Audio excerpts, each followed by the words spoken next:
Halo, balik lagi bareng gue Freddy. Di video kali ini gue akan bahas nih kekurangan yang gue rasain setelah pakai iPhone XR ini selama 3 bulanan. Ini hanya pendapat gue pribadi ya, yang gue rasain setelah pakai iPhone XR ini.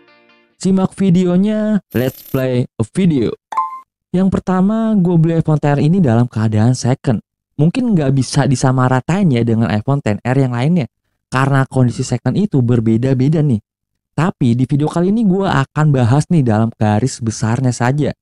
Yang pertama gue rasain pas pertama kali pegang iPhone XR ini adalah model kamera iPhone XR ini agak menonjol ke depan ya. Jadi dalam kondisi ini kalian tuh harus beli case yang emang posisi di kameranya itu lebih tinggi ya. Jadi akan lebih aman dan tidak mudah tergores.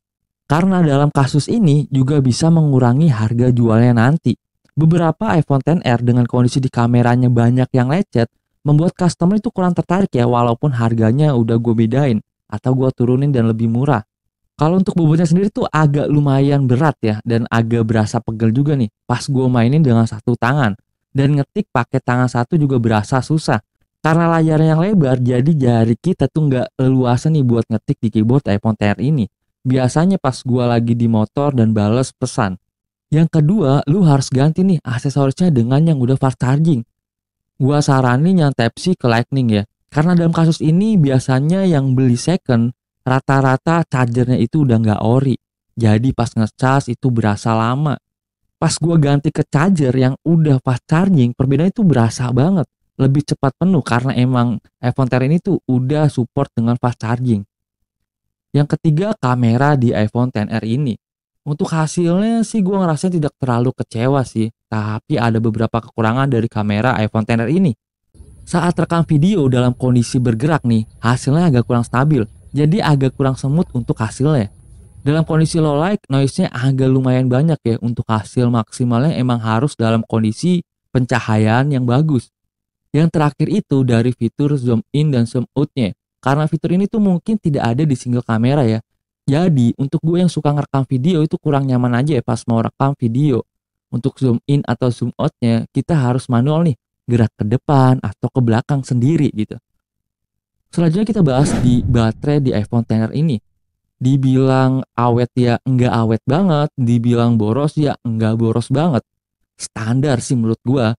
Buat gue yang emang pemakainya enggak terlalu berat, jarang main game dan kebanyakan hanya sosial media saja, gue biasanya ngecas 2 kali sampai 3 kali itu sehari. Kalau seharian di luar tetap aja ya gue harus bawa power bank. Biasanya gue ngecas di antara jam 1 atau jam 2 siangan ya. Baterai udah mulai 10% sampai 20%-an. Tapi ini tuh nggak bisa disamaratain ya, karena BH di iPhone gue itu 81%. Mungkin kalau BH di atasnya itu bisa lebih awet lagi. Yang kelima itu untuk performanya. Yang gua rasa sih tidak terlalu kurang ya. Maksudnya kayak gini, buat main game-game berat sih masih oke. Cuma nih kadang-kadang emang drop FPS ya. Biasanya pas gua main di graphic head atau ultra. Emang gak terlalu sering sih, cuma kadang-kadang kesel aja nih kalau lagi maba dan pas seru-serunya ya. Tapi nggak berlangsung lama kok, cuma kadang berlangsung beberapa detik saja. Dan nanti balik stabil lagi. Entah ini karena sinyal atau emang performanya agak turun ya kalau dipaksain ke max grafiknya.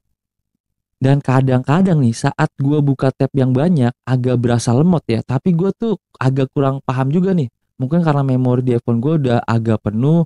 Emang agak berasa sih bedanya pas memori internal kita penuh dan masih lega nih. Jadi gue saranin nih ambil yang 108 GB. Biar nggak terlalu ngepas, jadi masih ada banyak space di iPhone kita. Selanjutnya kualitas layarnya. Dibilang jelek, ya enggak. Dibilang bagus, ya enggak. Mungkin gue sih standar aja lah.